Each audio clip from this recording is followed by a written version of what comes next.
بسم اللہ الرحمن الرحیم وبہ نستعین انہ خیر ناصر و معین وصلی اللہ علی محمد و اہل بیتہ الطیبین الطاہرین۔ پروردگار عالم آپ تمام عزیزان کی توفیقات خیر میں اضافہ فرمائے۔ الحمدللہ ہماری گفتگو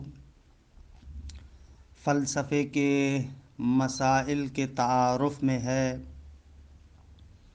گزشتہ 2 جلسوں سے فلسفے کے کچھ اہم مسائل کہ جو مسائل وجود یا مسائل ہستی کے نام سے مشہور ہیں، ان کے بارے میں مختصر توضیحات آپ کی خدمت میں عرض کر رہے تھے، کیونکہ قرار نہیں ہے کہ بہت ہی طولانی اور تفصیلی دورہ ہو، لہذا مجبور ہیں کہ مختصر اور بنیادی توضیحات دے کر بات کو آگے بڑھائیں، کیونکہ ابھی بہت سارے مسائل رہتے ہیں جن کے بارے میں گفتگو کرنا ضروری ہے۔ عزیز من، ابھی تک ہم نے مسائل وجود کے عنوان سے چند مسائل کو آپ کی خدمت میں عرض کیا۔ پہلا مسئلہ یہ کہ مفہوم وجود ایک بدیہی امر ہے، روشن اور واضح سی چیز ہے۔ دوسرا مسئلہ یہ کہ مقام ذہن میں مفہوم وجود غیر از مفہوم ماہیت ہے، کہ جس کو کہا گیا زیادت الوجود علی الماہیہ۔ تیسرا مسئلہ اشتراک معنوی وجود ہے، کہ وجود جتنے بھی موضوعات پر حمل ہوتا ہے ایک ہی معنی میں حمل ہوتا ہے۔ اور چوتھا اور اہم مسئلہ کہ جس کے بارے میں تقریباً وہ ابتدائی تینوں مسئلے تمہید اور مقدمے کی حیثیت رکھتے تھے، وہ مسئلہ ہے اصالت وجود اور اعتباریت ماہیت۔ اگرچہ حق کے مطلب یہ تھا کہ یہاں پر ہم کافی رکتے اور مسائل کو اور زیادہ آپ کے لیے واضح کرتے، لیکن بہرحال ان تفصیلات کو انشاءاللہ چھوڑتے ہیں اس تفصیلی دورے کی طرف کہ جو خداوند منان نے توفیق دی، تو انشاءاللہ اس مختصر دورے کے بعد ایک تفصیلی دورہ فلسفے کا جو ذکر کریں گے وہاں پر تفصیلات سے گفتگو ہوگی۔ یہاں پر اصل مسئلہ، لب مسئلہ آپ کی خدمت میں عرض ہوا کہ عالم ہستی کے اندر جتنے بھی موجودات ہیں، ایک نگاہ سے آپ دیکھیں تو ان تمام موجودات میں سے وہ عنصر جو بالذات خارج میں موجود ہے وہ وجود ہے، ان کا وجودی جنبہ عالم خارج کو تشکیل دیتا ہے۔ لیکن کیونکہ یہ موجودات محدودہ ہیں، معمولاً جتنے بھی ممکن الوجود ہیں، خب یہ ممکنات محدود ہیں، لہذا ان کی حد سے، محدودیت سے ہم لوگ مفہوم ماہیت کو بھی انتزاع کرتے ہیں۔ عرض ہوا کہ مفہوم ماہیت کو جو ہم انتزاع کرتے ہیں وہ حد وجود ہے، یا بعض ہمارے اساتید کے بقول اس مفہوم ماہیت کو نفاد وجود سے آپ، کیونکہ موجود محدود لامحدود نہیں ہے، محدود ہے لامحدود نہیں ہے، اس کی محدودیت سے، اس کے نفاد سے ہم لوگ ماہیات کو انتزاع کرتے ہیں۔ لہٰذا یہ مفاہیم ماہیت ایک اعتبار سے دیکھا جائے تو خارج میں موجود نہیں ہے یعنی مستقل طریقے سے وجود کے بغل میں اور وجود کی سائیڈ میں آپ کو کوئی اور چیز نہیں ملے گی بنام ماہیت، نہ، بلکہ عالم تکوین کو، خارج کو تشکیل دینے والی چیز وجود ہے۔ لیکن اس کا معنی یہ بھی نہیں ہے کہ ماہیت اصلاً واقعیت نہیں رکھتی۔ یہ وہ نقطہ ہے کہ جو اہم ترین نتیجہ ہے، جو اس بات سے میں لینا چاہتا ہوں، اس نتیجے پر غور کریں کہ یہ انشاءاللہ جو بعد میں اگر خدا نے توفیق دی ہم لوگ عرفان کا دورہ شروع کریں گے، تو عرفان کے دورے میں یہ مطلب بہت زیادہ ہمارے لیے اہمیت کا حامل ہے۔ دیکھیں، خارج کے اندر جو بھی چیز موجود ہے، ضروری نہیں ہے کہ وہ عالم خارج میں متن خارجی کو تشکیل دے، نہ۔ جیسے ماہیت ہے، ماہیت خارج کے اندر موجود ہے۔ اعتباریت ماہیت کا کبھی بھی معنی یہ نہیں ہے کہ یہ خارج میں موجود نہیں ہے، خارج میں موجود ہے، لیکن عالم خارج کے اندر متن خارجی کو تشکیل نہیں دیتی۔ یہ اہم نقطہ ہے۔ پس یہاں سے سمجھ میں آیا کہ واقعیت من جہتن، ایک جہت سے وجود مستقل اور بالذات سے اعم ہے۔ یعنی ہو سکتا ہے کہ ایک چیز واقعیت رکھتی ہو، ایک چیز حقیقت رکھتی ہو، لیکن وہ متن خارجی کو مستقل طریقے سے تشکیل نہ دیتی ہو۔ یہ بالکل ممکن ہے۔ جیسے کہ ماہیت خارج کے اندر تحقق رکھتی ہے، ماہیت خارج کے اندر متحقق ہے، موجود ہے، لیکن وجود سے ہٹ کر جداگانہ متن خارج کو تشکیل نہیں دیتی۔ یہ بہت ہی اہم نقطہ ہے۔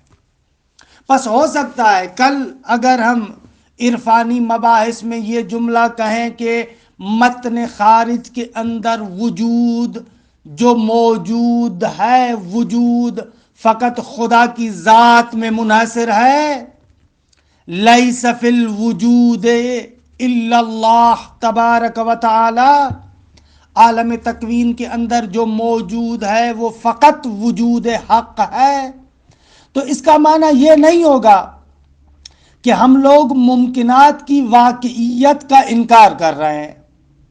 اس کا معنی کبھی بھی یہ نہیں ہوگا کہ کائنات کے اندر جتنے بھی ممکن الوجود ہیں، ان تمام ممکن الوجود کے بارے میں نعوذ باللہ یہ کہتے ہیں کہ وہ خدا ہے، نہ، یا نعوذ باللہ یہ کہتے ہیں کہ یہ سارے کے سارے وہم ہیں، سوفسطائیوں والی بات ہے۔ نہ عزیز من، نہ نہ نہ۔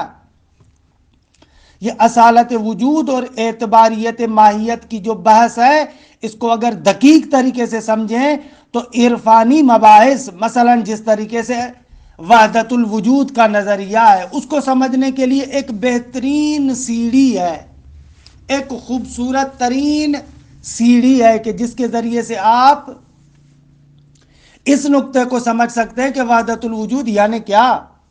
یہ بہت ہی اہم نقطہ ہے، کیونکہ یہاں پر ہم نتیجہ اصالت وجود کی بات سے یہ لے رہے ہیں نا کہ ایک شے بالذات اور ایک شے حقیقتاً یعنی یہاں پر حقیقت سے مراد میری وہ حقیقت فلسفی ہے۔ حقیقتاً جو چیز عالم تکوین کو اور عالم خارج کو تشکیل دیتی ہے وجود ہے، لیکن اسی وجود کے سائے میں ماہیت بھی تحقق رکھتی ہے۔ پس کسی بھی چیز کا متحقق ہونا، کسی بھی چیز کا موجود ہونا ضروری نہیں ہے کہ وہ اس طریقے سے ہو کہ وہ عالم خارج میں جداگانہ وجود کو تشکیل دیتی ہو، نہ عزیز من۔ اگر مسئلے کو میں اگر تھوڑا سا واضح کرنا چاہوں کہ تفصیلات تو یہاں پر قطعاً عرض کرنا مقصود نہیں ہے، اگر مسئلے کو تھوڑا سا واضح کرنا چاہوں تو اصل میں یہ مقدمہ میں نے اس سوال کے جواب میں باندھا ہے۔ بہت سارے لوگ کہتے ہیں کہ آقا یہ جو آپ اصالت وجود کی بحث مطرح کرتے ہیں، اس اصالت وجود یا اعتباریت ماہیت کی بحث کا اصلاً کیا فائدہ؟ اگر وجود اصیل ہو یا ماہیت اصیل ہو کیا فرق پڑتا ہے؟ آپ کہیں وجود اصیل ہے ماہیت اعتباری، یا آپ کہیں ماہیت اصیل ہے اور وجود اعتباری؟ یہ تو صرف لفظی جھگڑا لگ رہا ہے۔ تو ان عزیزان کے جواب میں عرض کروں گا کہ نہ عزیز من، اس بحث کا بہت زیادہ فائدہ ہے، بہت زیادہ فائدہ ہے۔ ایک تو انشاءاللہ آپ دیکھیں گے کہ فلسفی اعتبار سے ملا صدرہ کے جو بہت سارے دوسرے نظریات ہیں وہ اسی اصالت وجود پر ڈیپینڈ کرتے ہیں. مثلا جیسے بعد والا مسئلہ کہ جو قرار ہے کہ آج ذکر کیا جائے تشکیک ماہیت تشکیک وجود والا مسئلہ کہ انشاءاللہ اس کو ذکر کریں گے آج، وہ مسئلہ اس اصالت وجود کی بات پر مبتنی ہے. اور اس کے علاوہ آگے چل کر جب ہم حرکت کے بعض کو بیان کریں گے اور وہاں پر یہ نقطہ ثابت کریں گے کہ اس عالم مادہ کے اندر حرکت جوہری موجود ہے، کہ حرکت جوہری ملا صدرہ کا ایک ایسا ابتکاری نظریہ ہے کہ جس نظریے کے سائے میں بہت سارے معارف کے مسائل جو ملا صدرہ کے زمانے تک لا ینحل محسوس ہوتے تھے ان کو حل کرتے. من جملہ ان مسائل میں سے اہم ترین مسئلہ حدوث عالم کا مسئلہ ہے کہ حدوث عالم کو ملا صدرہ اسی حرکت جوہری کے ذریعے سے بیان کرتے ہیں. یا مثلا ایک اور مسئلہ کہ جو خود اس حرکت جوہری کے ذریعے سے قابل حل ہے وہ نفس انسانی کا مسئلہ ہے، خود روح انسانی، کہ وہاں پر ہم ذکر کریں گے کہ نفس انسانی ارتقائی شکل ہے. یہاں پر جو مادہ ہے مسلسل حرکت کرتا ہے، اس کی مسلسل حرکت اور اس کے مسلسل تکاملات کا نتیجہ نفس انسانی ہے، کہ پھر اسی بحث کے ذریعے سے استکمال نفس کے ذریعے سے تکامل یافتن نفس کے ذریعے سے کہ نفس انسانی تکامل پیدا کرتا ہے، ارتقا پیدا کرتا ہے، اس کے ذریعے سے اصلاً پورے مباحث ما بعد الدنیا، چاہے وہ عالم قبر اور برزخ ہو، چاہے وہ عالم آخرت ہو، چاہے وہ جنت ہو، چاہے وہ جہنم ہو، جتنے بھی آخرت کے اور معاد کے مباحث ہیں ان تمام مباحث کو ملا صدرہ اسی ارتقاء نفس کے ذریعے سے حل کرتے ہیں، کہ ایک عظیم تحول لے کر آتے ہیں اس بات کے اندر کہ انسان معاد اور ما بعد دنیا کہ جتنے بھی مسائل ہیں ان مسائل کو کس طریقے سے حل کریں، کہ ان تمام مسائل کو ملا صدرہ خود اس ارتقاء اور تکامل نفس کے ذریعے سے حل کرتے ہیں، کہ اس دنیا کے اندر جب تک انسان موجود ہے تب تک انسانی نفس، انسانی روح، انسانی جان مسلسل ارتقائی مراحل کو طے کرتی ہے، کہ پس وہ جتنے بھی ما بعد دنیا یعنی آخرت کے جتنے بھی مسائل ہیں وہ ارتقاء نفس کے ساتھ مربوط ہیں. ارتقاء نفس کا مسئلہ حرکت جوہری کے ساتھ مربوط ہے، حرکت جوہری کا مسئلہ اصالت وجود پر ڈیپینڈ کرتا ہے. اصالت وجود کو اگر انسان اچھے طریقے سے حل کرے، اچھے طریقے سے سمجھے تو یہ سارے مسائل انسان حل کرتا ہے. کہ دیکھیں آپ اصالت وجود کے باعث کے کتنے عظیم نتائج ہیں. یا مثلا ایک اور مسئلہ کہ جو ملا صدرہ کے اہم ترین مسائل میں سے سمجھا جاتا ہے کہ انشاءاللہ آگے چل کر ہم شاید اس کی مختصر توضیح اور مختصر وضاحت بھی پیش کریں، اتحاد عاقل و معقول، کہ یہ بہت ہی عظیم نظریہ ہے ملا صدرہ کا، کہ جس کے ذریعے سے قرآن مجید کی آیات بھی بہت ساری عجیب و غریب طریقے سے حل ہوتی ہے، اور بھی بہت سارے مسائل اس اتحاد عاقل و معقول کے ذریعے سے حل ہوتے ہیں. اسی اتحاد عاقل و معقول کے ذریعے سے ملا صدرہ اتحاد عامل و معمول کو بیان کرتے ہیں.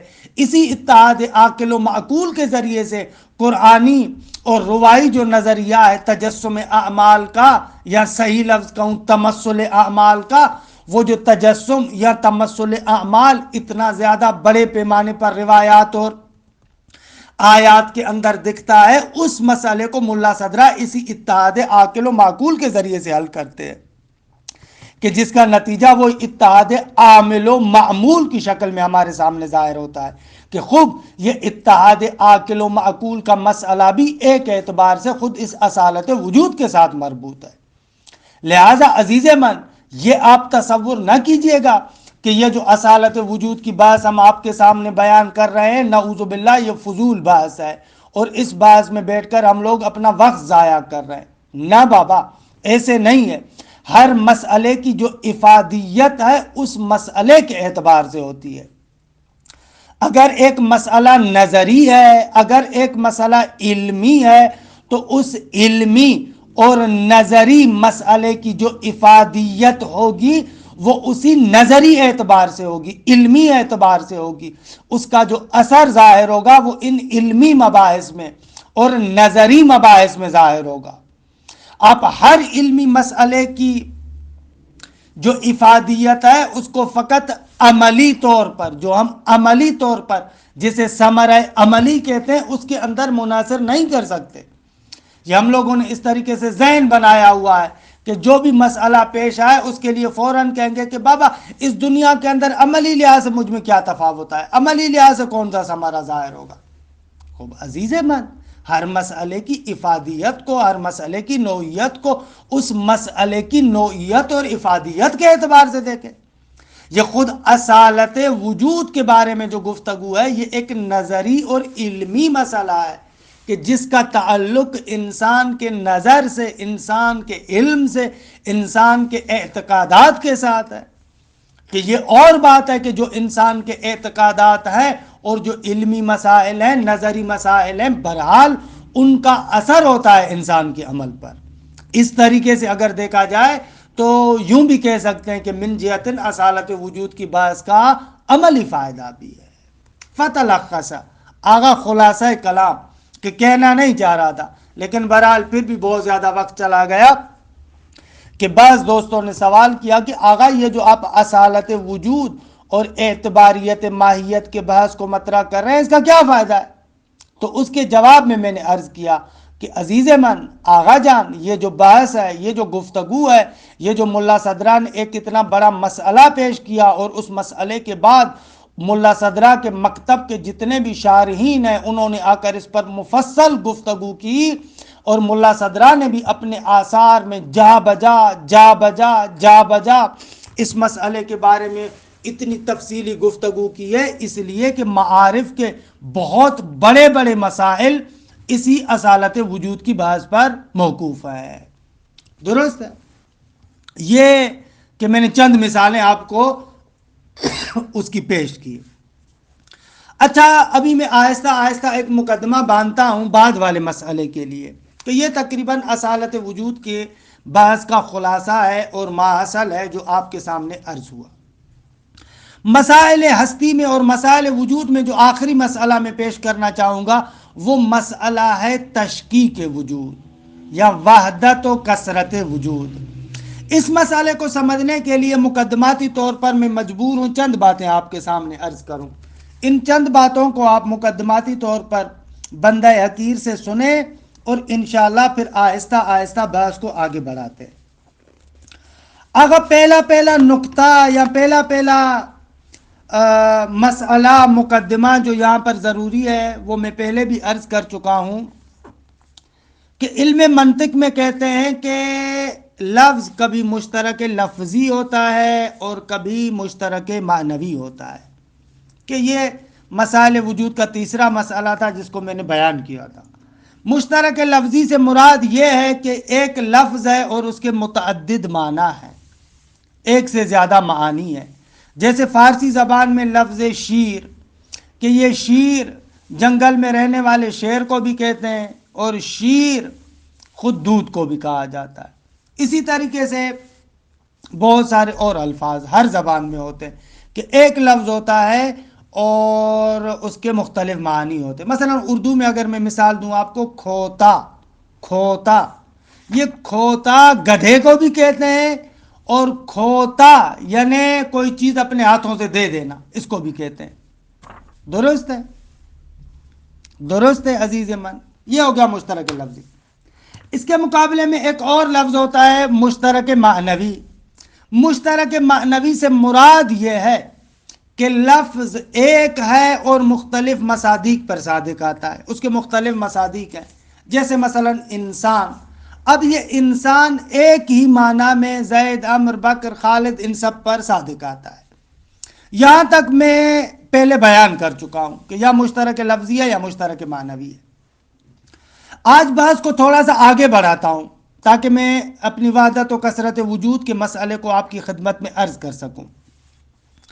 دیکھیں مشترک معنوی بھی منطق میں بیان کرتے ہیں کہ دو طریقوں کے ہوتے ہیں، یا متواتی ہوتا ہے یا مشکک ہوتا ہے. یہ نقطہ سمجھیے گا، یا متواتی ہے یا مشکک ہے. اچھا متواتی کسے کہتے ہیں، مشکک کسے کہتے ہیں؟ میں دو مثالیں دیتا ہوں، ان دونوں مثالوں کو اچھے طریقے سے آپ سمجھیں، انشاءاللہ یہ واضح ہو جائے گا. دیکھیں ایک مرتبہ میں انسان کی مثال دیتا ہوں. خود انسان اپنے تمام افراد پر برابر برابر صدق کرتا ہے. زید بھی انسان ہے، عمر بھی انسان ہے، خالد بھی انسان ہے، عمران بھی انسان ہے، وسیم بھی انسان ہے. جتنے بھی انسان ہیں سارے کے سارے پر یہ مفہوم انسان برابر صدق کرتا ہے. حالا انسان سے میری یہاں پر مراد وہ اخلاقی معنی نہیں ہے، انسان سے مراد وہی جو منطقی طریقے سے اس کی تعریف کرتے ہیں، ایک ایسا حیات رکھنے والا موجود جو تفکر کرنے کی صلاحیت رکھتا ہے. یہ مراد ہے میری، کہ علم منطق میں انسان سے مراد یہی لیتے ہیں کہ ایک ایسا حیات رکھنے والا موجود کہ جو تفکر کرنے کی، فکر کرنے کی صلاحیت رکھتا ہے. دوسرے لفظوں میں منطق میں رسمی طور پر انسان کی کیا تعریف کرتے ہیں؟ کہتے ہیں انسان یعنی کیا کہتے ہیں؟ حیوان ناطق، ایک ایسا حیوان یعنی حیات رکھنے والا کہ جو ناطق ہے، یعنی فکر کرنے کی صلاحیت رکھتا ہے. اچھا میں وہ منطقی توضیحات میں نہیں جا رہا کہ حیوان کسے کہتے ہیں، جوہر مثلا جسم نام حساس متحرک بالارادہ، نہ اس کی طرف نہیں جانا چاہ رہا، کہ مقصود نہیں ہے میرا کہ آپ اس پر بیٹھ کر اشکال کریں، نہ عزیز من. فی الحال مراد میری یہ ہے، انسان کو بے عنوان مثال عرض کر رہا ہوں کہ ایک ایسا حیات رکھنے والا موجود کہ جو فکر کرنے کی صلاحیت رکھتا ہے. اب یہ ایک ایسا مفہوم ہے جو اپنے تمام افراد پر برابر صدق کرتا ہے. زید ہو وہ بھی حیوان ناطق ہے، عمر ہے وہ بھی حیوان ناطق ہے، خالد ہے وہ بھی حیوان ناطق ہے، واہ واہ واہ ہلم مجرن، جتنی بھی مثالیں ہیں سب کے لیے آپ کہہ سکتے ہیں. ایسے مفہوم کو کہ جو مفہوم اپنے تمام افراد پر برابر برابر صادق آئے اس کو کہتے ہیں متواتی. روشن ہوا؟ متواتی یعنی ایسا مفہوم جو اپنے تمام افراد پر برابر صدق کرتا ہے. اس کے مقابلے میں بعض مفاہیم ایسے ہیں کہ جو اپنے افراد پر برابر برابر صدق نہیں کرتے، مثلا جیسے سفیدی، بیاض. اب سفیدی ایک ایسا مفہوم ہے جس کے بہت سارے مصداق ہو سکتے ہیں، لیکن یہ مفہوم اپنے افراد پر برابر صادق نہیں آتا.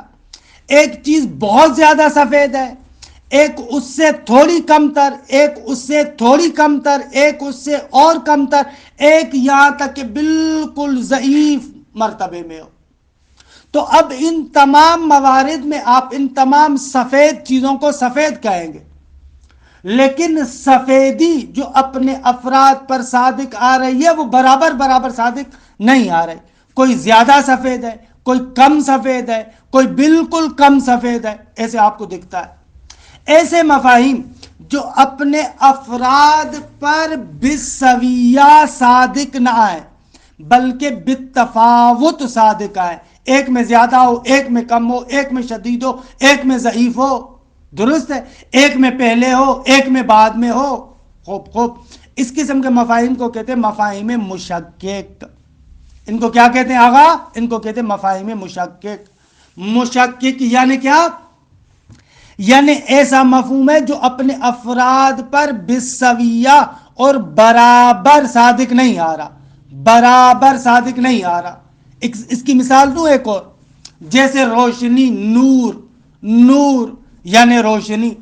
اب اس نور کو دیکھیں، روشنی کو دیکھیں، یہ نور ایک ایسا مفہوم ہے جو خارج میں اپنے افراد پر برابر صادق نہیں آ رہا. ایک مرتبہ نور اور روشنی سورج کی ہے، دیکھیں کتنی شدید ہے.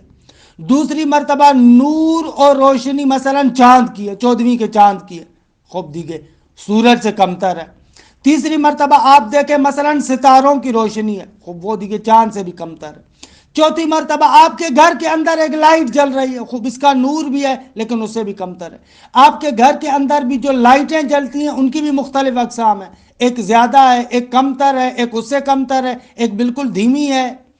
تو اب ان تمام موارد میں ان سب چیزوں کے بارے میں آپ کہیں گے کہ یہ نور ہیں، یہ روشنائیاں ہیں، لیکن روشنائیاں اور نور برابر نہیں ہے. کوئی زیادہ ہے، کوئی کمتر ہے، کوئی شدید ہے، کوئی ضعیف ہے. درست عزیز من؟ ایسے مفاہیم کو کہتے ہیں مفاہیم مشککہ. پس مفاہیم مشککہ یعنی ایسا مفہوم کہ جو اپنے افراد پر برابر صادق نہیں آتا، اس کو علم منطق میں کہتے ہیں مشکک. یا اسی چیز کو یوں بھی کہا جا سکتا ہے، جس حقیقت کو آپ کہتے ہیں نا یہ حقیقت مشکک ہے یعنی صاحب مراتب ہے، اس کے مختلف مرتبے ہیں.